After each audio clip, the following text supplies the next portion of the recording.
One, two, three, four. Satu jalur, sejuta info.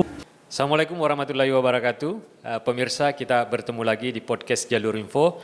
Kali ini kita akan berbincang-bincang atau berdiskusi terkait dengan kisruh kasus korupsi di Basarnas. Bersama dengan kita telah hadir seorang narasumber yang sudah tidak asing lagi bagi kita. Beliau adalah Bung Edmond Leonardo Siahaan. Gimana kabar, Bung? Kabar baik, sehat. Semoga kawan-kawan di Jalur Info juga sehat-sehat selalu. Alhamdulillah. Pemirsa, Bang Edmond ini adalah seorang pengacara dan beliau juga adalah mantan koordinator Kontras Sulawesi dari tahun 2003 sampai 2010. Ya, cukup lama ya, 7 tahun. Lama. Lama. Bang, sekarang orang lagi hangat-hangatnya mendiskusikan terkait dengan kisruh kasus korupsi di Basarnas. Ada yang berpandangan seharusnya ditangani oleh TNI, kemudian ada juga yang berpandangan harusnya ditangani oleh KPK. Ini bagaimana penilaian Abang terkait dengan hal ini? Ya, saya kira sudah sejak ini jadi polemik ya. Sebenarnya saya tidak langsung masuk ke polemik itu pada saat itu, tapi saya coba ke belakang. Nah, tentu masih ingat bagaimana pemerintah lewat rejim yang berkuasa pada waktu itu dinilai oleh banyak orang ingin mengembalikan dui fungsi ABRI, menempatkan anggota TNI di jabatan-jabatan sipil ya. Saya kira banyak orang yang protes, termasuk saya pada waktu itu. Saya tidak setuju ya, karena apa yang kita perjuangkan dulu tahun 98 agar difungsi itu tidak ada di sebuah negara demokrasi yang memang harusnya tidak ada. Saya hanya setuju kalau memang itu soal kompetensi. Misalnya Basarnas ya memang harus TNI ya. Kemudian BNN kan, Badan Narkotika Nasional ya, itu kompetensi seseorang yang penyelidik, polisi ya artinya di situ. Saya kira itu boleh ya. Tapi selebihnya saya kira untuk kepala daerah, pejabat kepala daerah, menteri yang tidak ada kompetensinya untuk dia duduk sebagai menteri itu saya kira tidak perlu. Karena ini salah satu yang kita khawatirkan adalah ini sebenarnya. Jadi orang bingung gitu. Ketika dui fungsi itu digaungkan kemudian dilaksanakan, kan orang tidak berpikir bahwa ketika terjadi kasus korupsi yang selalu saya bilang dalam terminologi sosiologisnya adalah extraordinary crime, kejahatan luar biasa.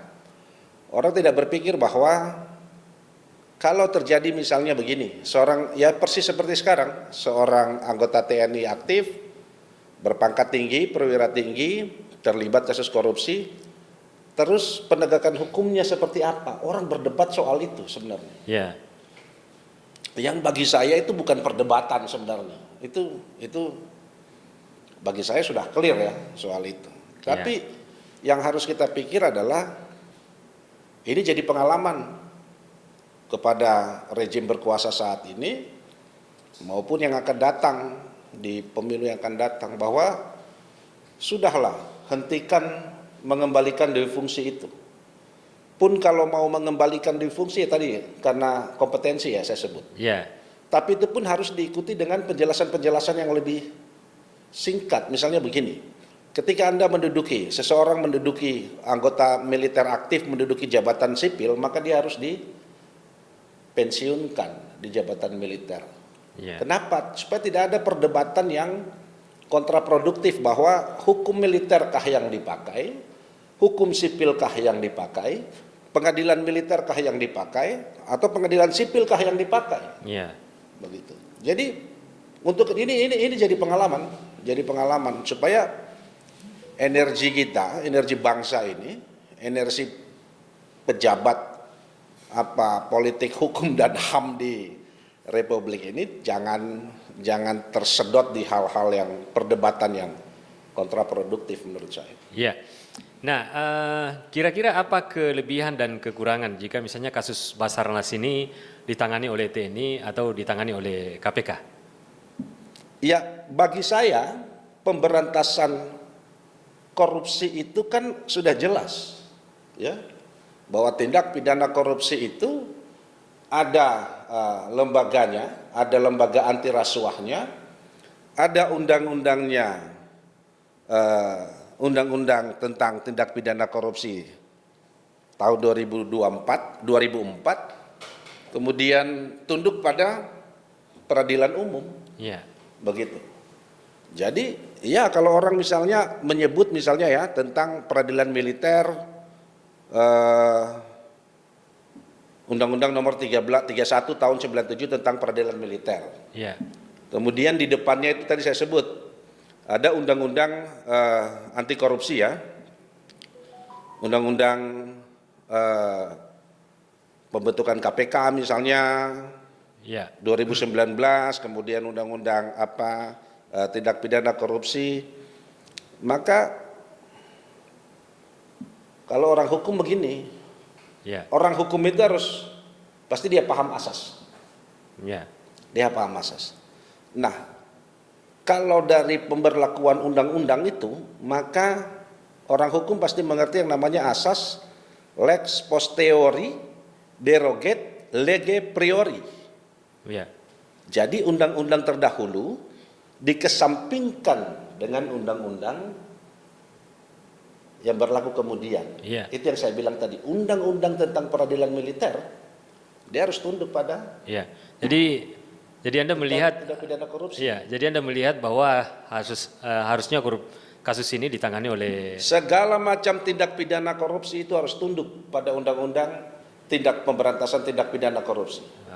Termasuk terhadap yang ditegakkan oleh lembaga anti rasuahnya. Apa itu KPK? KPK. Dan tunduk pada peradilan umum. Ya. Jadi kita tidak bisa, misalnya begini, Basarnas yang dijadikan tersangka oleh KPK, yang dari anggota militer, menurut Puspom TNI ya, tidak sah dan segala macam. Nah kan perdebatan itu menurut saya kalau orang hukum mengerti. Iya. Bahwa penetapan tersangkanya ini tidak tiba-tiba begitu, tapi melalui serangkaian yang namanya penindakan dengan operasi tangkap tangan, OTT. Iya. Nah, 2 alat bukti cukup. Saya kira seluruh syarat-syarat yang diatur oleh undang-undang untuk menetapkan seseorang menjadi tersangka sudah dipenuhi KPK, begitu. iya. Nah, kira-kira apa konsekuensi bagi TNI jika kasus ini ditangani oleh KPK? Ya saya kira tidak ada konsekuensi ya. Konsekuensinya apa? Iya. Ketika seseorang militer aktif duduk di lembaga, di jabatan sipil, maka dengan logika hukum paling sederhana pun dia harus tunduk pada aturan hukum sipil. Apalagi tindak pidananya adalah tindak pidana korupsi. Iya. Pengadilan militer kan tidak mengatur soal itu. Ya, ini soal tindak pidana korupsi diatur oleh peraturan hukum sipil, bukan hukum militer dan pengadilan militer. Jadi tidak ada debatable lagi di situ, tidak ada debat ya. Betul. Nah, jadi menurut saya sebenarnya begini, ini tidak perlu panjang konflik kisruhnya ini, tegas saja soal itu. Saya kira TNI juga di zaman yang sudah semakin demokrasi semakin baik ya, semakin modern sekarang, ya legowo saja bahwa ada anggotanya menjadi tersangka dari serangkaian operasi tangkap tangan karena korupsi, dan harus bersepakat. Tadi saya bilang bahwa korupsi adalah extraordinary crime, kejahatan luar biasa ya, karena dampak dan akibatnya. Saya kira itu TNI yang diidam-idamkan dan dicintai rakyat harus begitu. Ya. Nah, dalam penanganan kasus ini kira-kira apakah KPK akan mendapatkan tantangan-tantangan atau rintangan-rintangan dari oknum-oknum dari TNI terkait dengan kasus ini? Ya saya kira tidak ya. Saya kira TNI ini sebagai sebuah organisasi yang dewasa ya, yang sebagai organisasi yang turut memerdekakan Republik ini, berjalan seumur dengan Republik ini, tentu tidak serta merta memposisikan sebagai sebuah tantangan terhadap KPK. Yeah. Saya mau urai begini, sederhana. Ini soal adalah di KPK. Kalau kita baca berita bagaimana Ketua KPK setelah penetapan tersangka dia ke Manado, main badminton, itu di berita-berita bisa kita baca. Nah, seorang pimpinan itu bagaimana ketika ada pengumuman konferensi pers yang begitu penting, ya, kemudian dia ke Manado main badminton. Saya kira itu bukan gambaran seorang leader, ya. Leadershipnya harus dipertanyakan. Ditambah lagi anak buahnya ketika dikunjungi oleh Puspom TNI misalnya, ya, dia langsung minta maaf gitu, juk-juk minta maaf, kami salah ini segala macam, ada prosedur yang salah, ada khilaf dan macam-macam. Tapi orang sudah tersangka loh. Orang sudah tersangka. Johannes Tanak menyampaikan itu khilaf dan minta maaf. Beberapa jam kemudian, Alex Marwata bilang bahwa sudah sesuai prosedur dan tidak menyalahkan penyelidik dan penyidik KPK. Tapi kesalahan pada pimpinan. Nah, saya mau jujur bilang bahwa situasi KPK pada saat ini, dibalik kisruh dulu, ya, seluruh PNS di tes kembali jadi PNS dan macam-macam, memang bagi saya, ya, KPK bukan lagi sebuah lembaga anti rasuah yang kita perjuangkan dulu tahun 98. Dia begitu terhormat dan berwibawa. Seakan-akan kehilangan wibawa dan kehormatannya dengan kasus Basarnas terakhir, ya. Bagaimana didatangi oleh anggota Puspom TNI langsung minta maaf dan menyatakan khilaf. Anggota yang lain menyatakan tidak. Nah, ini ada soal di situ. Jadi ada soal leadership, ada soal di dalam pimpinan KPK yang harusnya kolektif, kolegial, ternyata tidak, ya. Kita dipertontonkan bagaimana Johannes Tanak misalnya berbeda pendapat dengan Alex Marwata, berbeda pendapat dengan ketuanya, di mana Dewas tidak bicara juga, ya, Dewan Pengawas. Jadi kita dengan gamblang kita bisa melihat bahwa ada perpecahan. Tidak ada kolektif kolegial itu. Jadi itu soal ketika tidak kolektif kolegial dalam voting, kemudian hasil votingnya adalah tersangka yang membuat orang satu republik ini berdebat begitu. Ini mau dibawa ke ranah mana, oleh siapa, sah atau tidak. Saya kira sebagai orang hukum, ya, ini ujian untuk orang hukum dalam penegakan hukum, ya. Saya tidak tahu apa happy ending atau bikin malu, saya tidak tahu juga nanti. Terkait dengan kasus-kasus yang terkait dengan oknum TNI, bagaimana Anda melihat efektivitas KPK dalam menangani kasus-kasus yang ada kaitannya dengan TNI? Saya masih ingat dulu kasus helikopter itu, ya. Kasus helikopter juga kita bisa lihat di persidangan, dan mulai dia dari tersangka jadi terdakwa, terpidana itu kan sipil itu. Tidak ada yang militernya itu, kasus pengadaan helikopter. Orang berdebat soal apakah ini perlu peradilan koneksitas dan macam-macam. Tapi menurut saya begini, itu tadi saya mau bilang bahwa sebagai sebuah lembaga anti rasuah yang kita perjuangkan dulu di era reformasi, sebuah lembaga yang sangat berwibawa, ditakuti oleh para koruptor, ternyata sekarang bisa diobok-obok politisi, kemudian cara bekerjanya menurut saya amburadul juga, ya, seperti di Basarnas. Kita mau harap apa lagi soal itu? Padahal tadi saya sudah bilang. Jadi Anda melihat bahwa kinerja... Saya bilang begini, satu-satunya lembaga anti rasuah yang berhak berwenang untuk tindak pidana korupsi, ya, KPK.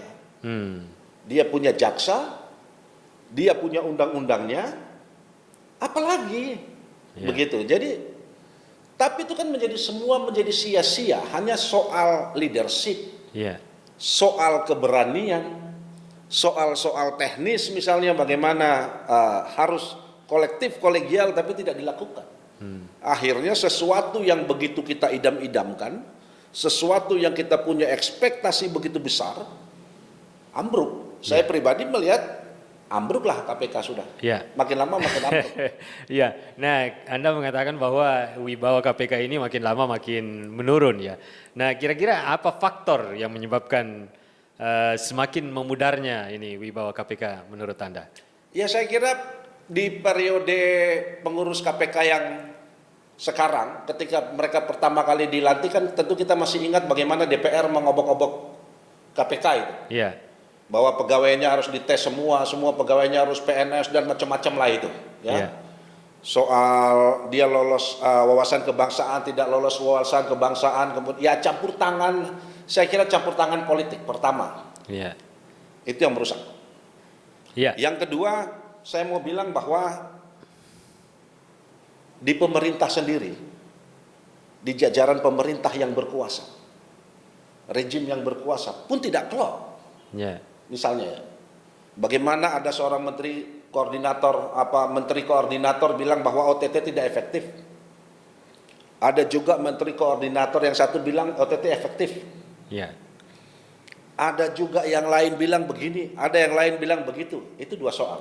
Jadi yang pertama adalah soal sudah terlalu dicampur urusan politik. Yang kedua adalah soal pandangan anggota kabinet sendiri. Iya. Dari rejim berkuasa. Yang ketiga adalah ya tadi saya sebut itu bahwa anggota KPK sendiri tidak bernyali. Iya. Jadi apakah Anda ingin mengatakan bahwa KPK sekarang sudah menjadi alat politik? Ya, saya tidak tahu itu soal itu menjelang 2024 ya, tapi Iya. tapi kalau tidak segera dibenahi, Iya. mulai membenahi diri baik komisioner, staf, jaksa, kemudian lembaga stafnya lembaga pekerjanya, stafnya dewas termasuk yang memperbaiki diri. Iya. Saya kira bukan sesuatu yang tidak mungkin itu. Karena ada begitu banyak campur kepentingan, konflik of interest, politik interest itu, saya kira bisa jadi saja. Ya, tapi itu ya tentu kita tidak inginkan ya. Ya, kita kembali ke kasus Basarnas. Kira-kira memang apakah ada asas hukum bagi pengadilan militer untuk asas hukum yang terbuka kemungkinan untuk pengadilan militer menangani kasus ini? Saya kira tidak Anda? ada. Tidak ada. Begitu ya. Jadi begini, kalau TNI merasa keberatan, saya sejak awal kasus ini muncul ya. Kalau TNI merasa keberatan dengan penetapan tersangka misalnya ya, itu kan proses hukum itu. Seseorang menjadi tersangka, terdakwa, terpidana, itu kan proses hukum. Kalau keberatan ya lakukan apa yang diatur oleh undang-undang kita. Iya. Lakukan pra-peradilan bahwa kau keberatan dengan penetapan tersangka itu. Iya. Ajukan sejumlah argumentasi dan sampaikan berbagai macam undang-undang yang menyatakan penetapan tersangka itu tidak benar. Iya. Jadi saya sebagai orang hukum akan sangat malu begini. Kalau penetapan tersangka itu dicabut seperti mencabut ubi begitu. Iya. Mencabut kangkung di ladang itu. Iya. Nggak boleh.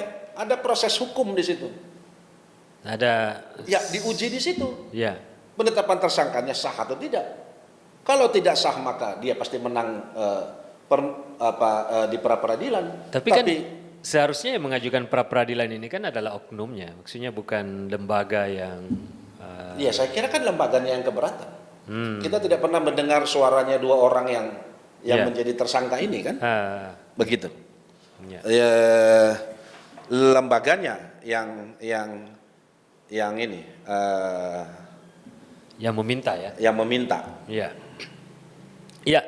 Saya kira pemirsa cukup jelas terkait dengan bagaimana posisi daripada kasus Basarnas ini seperti yang dijelaskan oleh narasumber kita pada hari ini. Karena kita dibatasi oleh waktu maka cukup sekian dulu perbincangan kita pada sore hari ini. Di lain kesempatan kita akan kembali membahas topik-topik yang lagi hangat didiskusikan di negara kita. Jangan lupa untuk subscribe dan nonton terus podcast channel Jalur Info. Lebih dan kurangnya mohon dimaafkan. Wabillahi taufiq wal hidayah. Wassalamualaikum warahmatullahi wabarakatuh. Waalaikumsalam. Selamat sore.